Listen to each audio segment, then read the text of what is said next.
Welcome back to another video. Today is an exciting one because we are visiting Petra, one of the 7 wonders of the world and one of the big reasons we planned our route through Jordan. This place was even more fascinating and beautiful than we had expected, and there is definitely much more to see than just the iconic Treasury. So despite the insufferable heat, we spent the entire day exploring.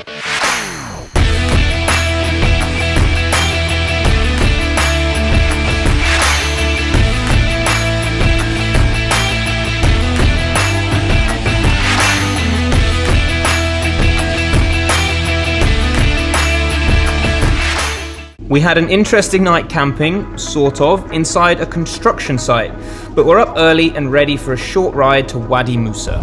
Goodbye! Alright, try and get this thing out of here. Could be tricky this morning. Ooh.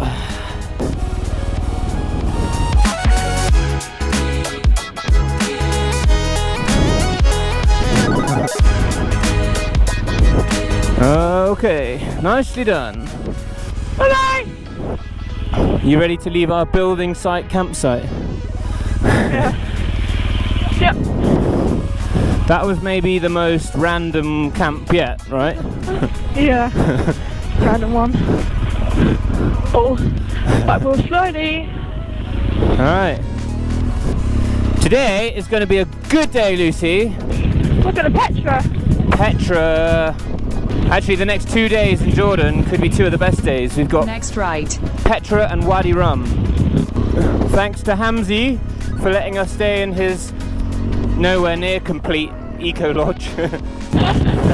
Alright, 1 hour to Petra, Lucy Lou. Let's go.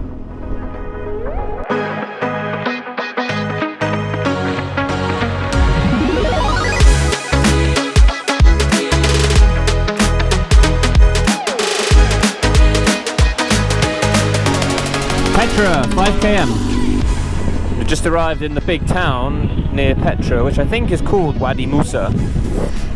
It's obviously very touristy, as we're expecting. Didn't think it would be so big. Yeah, it's actually a very big, huge town. Whether it was always so big or because of all the tourism, not sure. Let's see how close we can park. We have arrived, Lucy. Are you ready to see one of the 7 wonders of the modern world? Yes.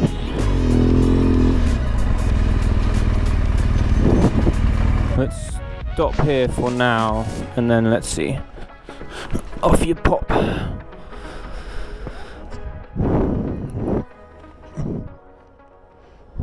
Good. Matt, where are we? We're in Petra. This is like the main reason, pretty much the top reason we wanted to come to Jordan, right? This is one of the 7 wonders of the modern world.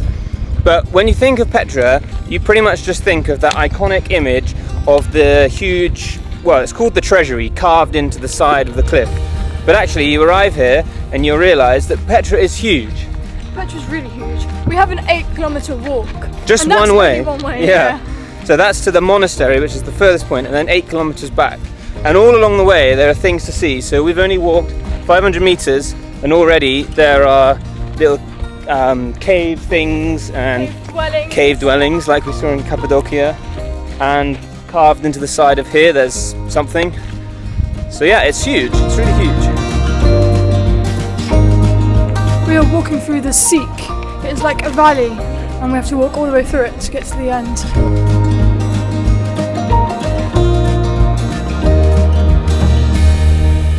So they don't really know when Petra was first built, but it was prospering as the capital of the Nabatean, I don't know if I said that right, empire in like the 1st century BC. But then some other history, and then the basically Romans come along, of yeah, the course. Romans came along, conquered it. But then there was a big earthquake and some trade routes changed, and it was pretty much destroyed and then abandoned for many years. And I think just local Bedouins were using it. We've got our first glimpse of I think it's the Treasury, the first big monument here. It's cool, you're walking along and then suddenly you see it like through the gap of the Seek.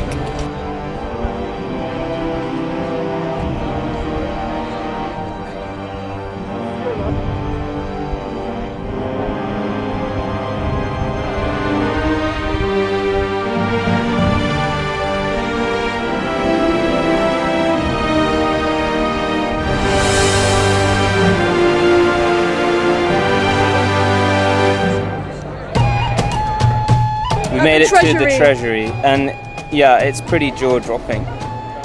You can just stand there staring at it. But obviously super touristy. There's like camel rides and people taking pictures, and all the Bedouins asking if they can take you to like secret spots for cool pictures, but you have to pay. And it stinks like Not camel too shit. overwhelming though. No, it's not. It's not too bad. So the Bedouin people lived here for like centuries just on their own. They had the place themselves, and then at some point in 1800s the Swiss explorer decided he wanted to come here and rediscover Petra. So he dressed up as an Arab and he convinced one of the Bedouins to allow him to come through and have a look. He told all his mates, and then more and more people started to come here, and that's pretty much what led to it being the huge tourist attraction it is today. This guy. Yeah, one Swiss guy ruined it for the Bedouins.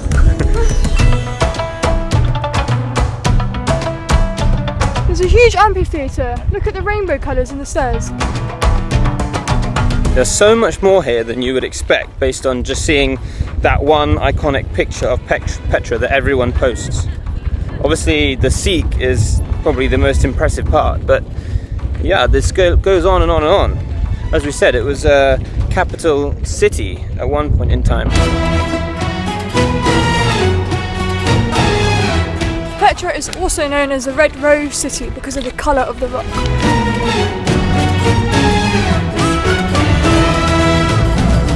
Bedouin garage. So it's taken us about an hour and a half to reach the bottom of the stairs that lead you up to the monastery. So unless these stairs take 2 hours, it's absolute horseshit or camel shit that it takes 4 hours to get to the monastery. Donkey shit. Donkey shit. And they're just everywhere.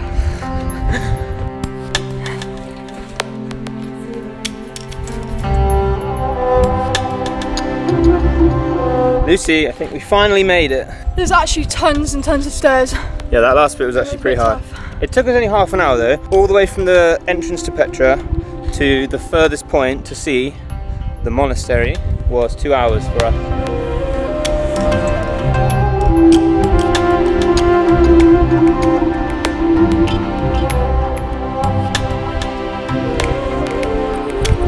To the next viewpoint.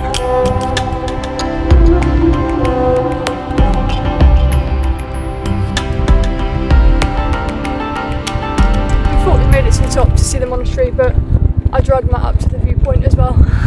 Worth it? Worth it. Yeah, pretty good. Now to walk 2 hours back.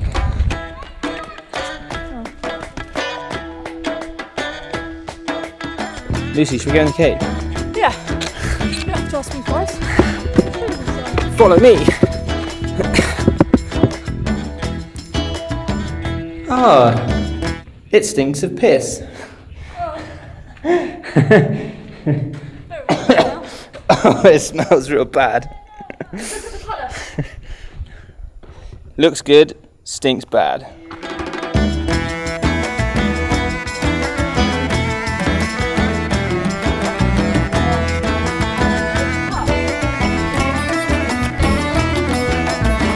So these ones, it looks like they've caved this huge cavern and then built like an entrance and a wall. Also through there, this one.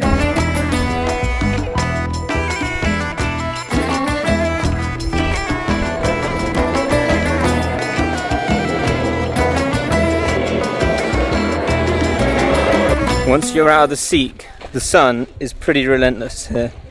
And you've got the full day for walking around. Hence this. Okay, finished in Petra. What do we think? Oh, it's an amazing place. Amazing. It really is. Yeah, it's everything you'd hope it would be. It's amazing. Expect touristy stuff everywhere and bad smells, but the place is just stunning. It's worth it. It's why you come to Jordan, right? Yeah, Pretty much. it's worth it. Okay, so we bailed on camping tonight because we smell real bad and we're tired. And we don't want to camp in the desert. So we booked a room for like £10 in the town nearby, Wadi Musa. So yeah, just Bed and a shower. time to walk back up the Sikh and head to our guest house. Let's go.